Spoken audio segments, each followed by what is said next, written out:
Welcome to the Connected Families Podcast, your listening guide to parenting with peace and connection. I'm Stacy Bellward, here with co-founder of Connected Families, Jim Jackson.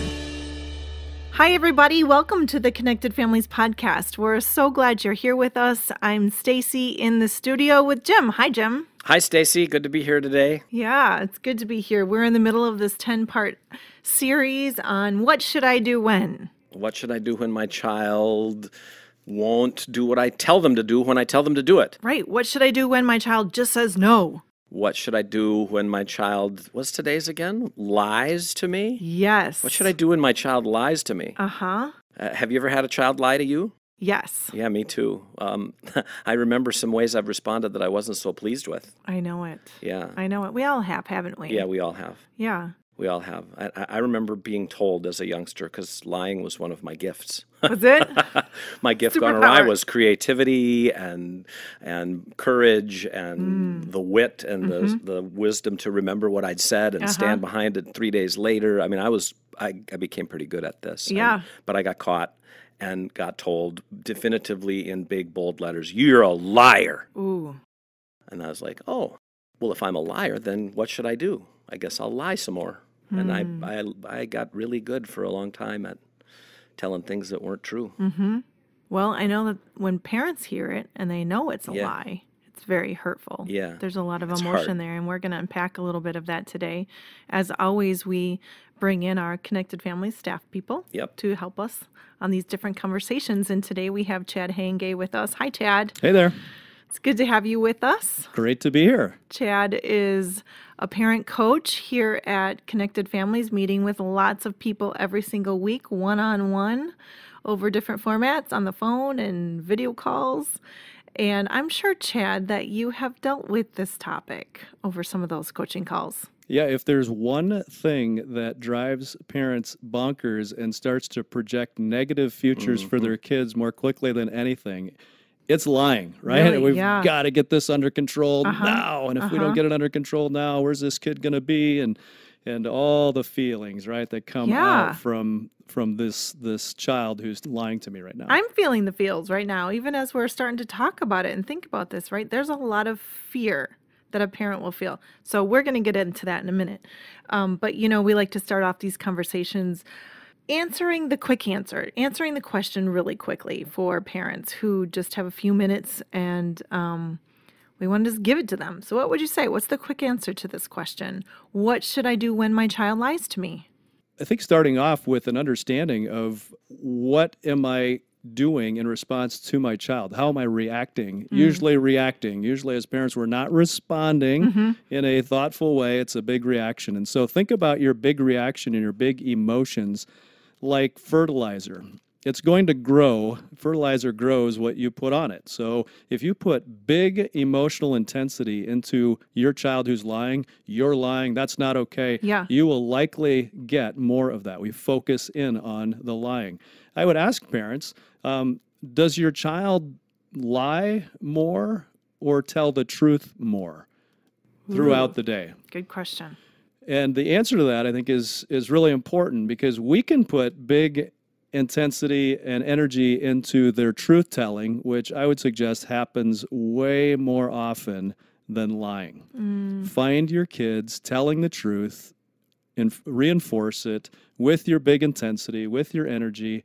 Talk more about that. And then when the lying comes up, if you can just refrain from giving the big intensity to it, you're going to deal with it. You're going to ask some questions around that. It's not like it's okay. We're not sending the message and saying, yep, it's fine to lie. No big deal. Okay, we're going to deal with it, but how you deal with it is really important. So it sounds like the quick answer is be aware of the energy that I give to it when it happens, because that energy is defining for my child. They start to build identity around it. That's what you said, Jim. I mean, when you were called a liar, you became, the identity starts to grow that says, this is who I am. So, and yet, when they lie, I need to address that, and that's on hold for a minute, because you said this thing that is sort of a nuance for parents, or something that it's actually altogether new information for many, which is to compare the energy they give to child's truth-telling to the energy they give to lying, and to start considering what you might do to make sure your best energy, your biggest emotional response to your kids is when they tell the truth, because what you focus on is like fertilizer, and it will grow more of it. I love that. Can I give a little story? Very short story. Please. Yeah. With my girls, when I would ask questions and they would tell the truth even when it was hard, I wanted to build their identity, and I would say, thanks for telling me the truth. You're a truth teller.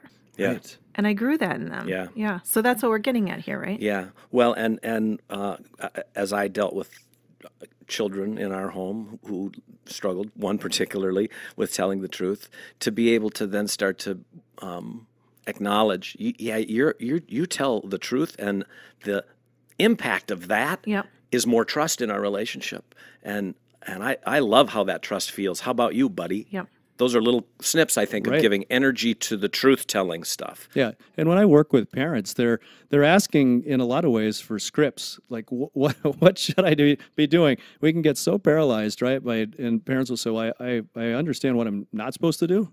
Yeah. But what am I supposed to do? Yeah. I love that idea. What words would be coming out of my mouth? And there are parents who write down scripts and memorize scripts because it's so unnatural or just not something that they're accustomed to doing. And so I think just the two things that you offered are really helpful. So what could I say to help build truth rather than the identity of a truth teller rather than the identity of a liar? Chad, I love this idea of scripts. Things that you can say that help you either give big energy to the truth-telling, or even scripts that help parents respond when their kids lie, because it's important for us to respond to our kids when they lie, but in ways that don't pour fuel on the identity of being a liar. So what are some scripts on either side that you've worked with or helped parents to develop? One of the things that I'm always curious about with us as parents, and I lump myself right into the group of us with as parents, is that we're surprised at behaviors that we know are coming. Right? If there's a kiddo who's been struggling telling the truth, and then they lie to us, sometimes we're like, "What? What are you lied to me?" Rather than having some thoughtful approach of saying, "Okay, I kind of expect this," and so that's where I think the scripts come in, and whether it's toys in the room that are supposed to be picked up, and you say, "Hey, are the toys picked up? Did you do the things?" Yeah, I picked up. Oh, they are. Oh, good. Hey, a quick question. So if I went in there right now into the room where you were picking up toys, what would I see? So that catches me as the person who wants to say things that aren't true. To like, oh, I'm caught. Like, I already feel caught. I haven't even answered yet. I haven't said anymore. I'm caught, but it's a question that's helping me believe this is my problem, not your problem. Yeah, and I may say, and I know you want to be a truth teller, and I know you can. So, do you need just a few seconds? Should I set the timer for 30 seconds, and you consider what you want to say to me? So, are you suggesting that when you catch a child in that lie, you don't punish that right away, but you give that child an opportunity to say the truth after all? Yes, that's exactly what I'm suggesting. That's good. And is that what you're referring That's so to? counterintuitive. And is that what you're referring to in the very beginning when you gave the quick response and you said set your child up with a question that gives them the opportunity to say the truth? Yes. Is that what you meant? Set them up to be successful. Yeah. So what's your identity again? Lynn and I learned that intuitively with our kiddo that struggled with truth-telling relative to brushing teeth. That question. Did you brush your teeth? Yeah, of course I did. You go in and check the toothbrush and it's dry, and you're like, oh. So what we did was we learned to check the toothbrush first, and then ask the child, hey, buddy, I just checked your toothbrush. Do you think it was dry or do you think it was wet? And then what's the child going to say, right? Like, it was dry. Oh, I'm so glad you told me the truth about that. That helps build trust, buddy. Thank you. Yeah. Right on. And I think that again gets right back to the identity. You set them up to be successful. We had markers on the wall, right? and nobody did it. Somebody drew on the wall. Drew on the wall. So markers, drawings. It's amazing how nobody ever does that. No, but it does get That's done. right. But then they somehow have the same color on their face and on their hands. But it's crazy. Right. Their sibling did that somehow. And, so I think all of those situations, paying attention to what you fertilize, you will get more of. And if you continue to give big energy into lying, in some instances, I think it even sets our kids up to, it's like a sport of sorts, right? Like, I control you. All I have to do is say, I did it. And you go off the handle, right? And now you're kind of losing it, but I'm in control of you. And I don't want my child to be in a position where they're controlling my response. And so a leveled response with some thoughtfulness about how to help them tell the truth, I think, is a really good place to go. So as a mom, I'm feeling like I need some more examples of how to set them up in a way, like how to shape different scenarios in a way that I'm setting them up to tell the truth. Yeah, good. So what's the situation? I mean, what do you come up with in terms of what are kids lying about that because I really like the role plays. Yeah, homework. Yeah, hey, did you do your homework, Jim? I did my homework. It's done. It's fine. Oh, great. I want to go out and play now. Yeah, you really like to play, don't you? I do love to play, and I'm going to go now. I'm going because my homework is done. Yeah. Okay. Well, you keep saying that your homework is done, and that's cool. Just before you go, let me just ask you this: what's the expectation about going outside in regards to homework? Your homework is that my homework has to be done before I play with my friends, but it's done. Yeah. So you knew that. Yeah. And I really appreciate that. You're telling me that because that's the truth. What do you think might happen if I moseyed online and I checked over at the parent portal? What do you think that would? Well, today's homework isn't even in there. Yeah. Yeah. So that wouldn't even be in there. No. Yeah. But it's done. Yeah, so would I find any missing assignments in there? You mean if you went right now? Yeah. You mean from not today? Yeah. Well, maybe a couple. Yeah, maybe. But it's no big deal, and I just forgot them. They were done. Yeah, that takes a lot of courage and honesty to just tell me that I likely wouldn't find all of the homework done. I appreciate that about you very, very much. This is crazy because even in the role play, I'm trying to figure out what are the words that I would use if I was the teenager to fight back. And I just get more and more disarmed every time you tell me these things. Like, oh, this is, and I think, what we see parents do is get rattled and want to focus on, but wait a minute. I know they're lying about that or the other thing and give energy to it. And as soon as parents get emotive and energized by all of this, now I, as the teenager, I can fight that. Yeah. I fight back with that. I can engage in that power struggle, and I can make this be about our relationship, and I'll figure out how to win, Dad. But the way you're responding to me, even this role play, like I'm trying really hard, actually. This might also set some parents who really like me largely. I mean, my natural response is just get it done. I mean, what are we even talking about this for? Let's go. Come on, just let's move forward here. And so even this drives me a little nuts in this thinking, but it's the place that I've come to is that I might even let that child go knowing that there's a 50-50 shot the homework isn't done, but that I'm going to discover that tomorrow. And then the consequences or the responsibility pieces are going to start flowing out of that. Yeah. Right. And I'm also going to continue to affirm the truth telling that he did do in this situation. And there is a potential scenario where that evening this child comes to me. I was just going to say, because as you laid that out, I'm thinking to myself, as one who told lies and learned the mechanisms and learned the things, like if I kind of know I'm caught in a lie, but I didn't get confronted about the lie, then that goes internal. And I go out and play football, but the whole time in the back of my mind or even in the little knot in my stomach, I'm realizing, gosh, I did.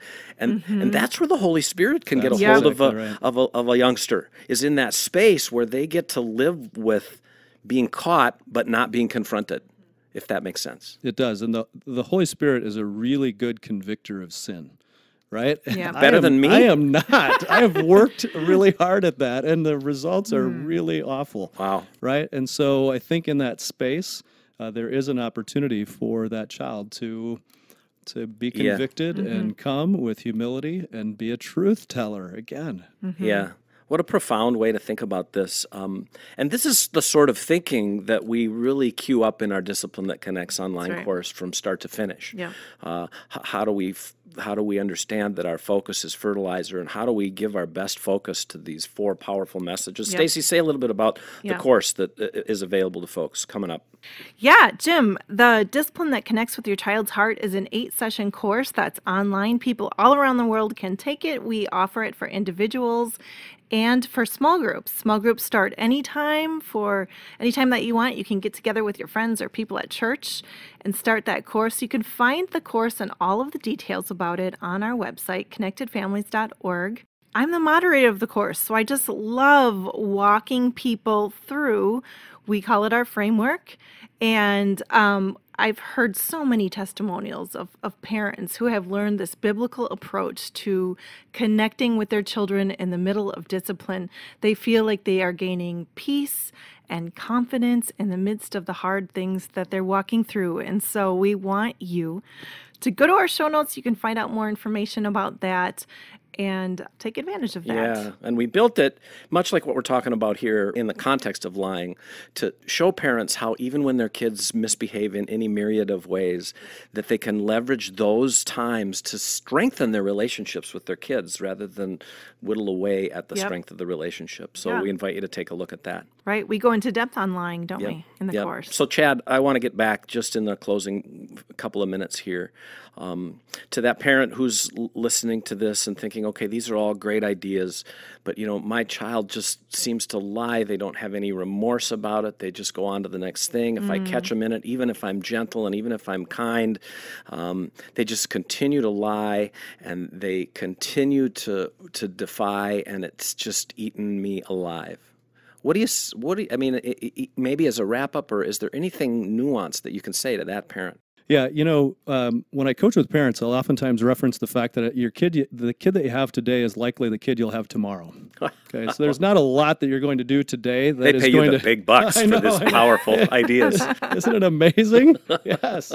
And sometimes it's a revelation of sorts, or it's like, oh, right, we can relax in that a little bit. But my question then oftentimes to parents is, what are you going to do today that over time will potentially produce a different result in the behaviors that you're seeing, right? What do you need to do in your own work on how you look at that? But what would you like 6 months from now to look like? And let's start coaching towards that. These small steps that we're talking about. If you stop giving big energy to lying and you start giving bigger energy to truth-telling, over the course of 6 months, where might you be? What might your child start believing about themselves? And I think that's the focus. It's just not the snap of the fingers quick fix that we're going to get this behavior done and over with and move on to the next thing. All of a sudden, my child will value truth-telling and start doing it all the time. So there's vision that's required. There's just an understanding that the Holy Spirit's at work in this as well, and I'm going to control the things that I have to control, and then I'm going to trust that what I'm doing differently is going to impact my child. So patience is a big central part of this, and let that patience sort of diminish your big energy about the lying, and then let the Holy Spirit work you toward big energy toward truth-telling. Right on. Yeah, that's good. That's good. Good show today, everyone. Thank you for joining us for this episode of the Connected Families podcast. We hope you got tips that you can use in your parenting today. Please subscribe and leave us a positive review so other families can find us and learn how to parent with peace and connection.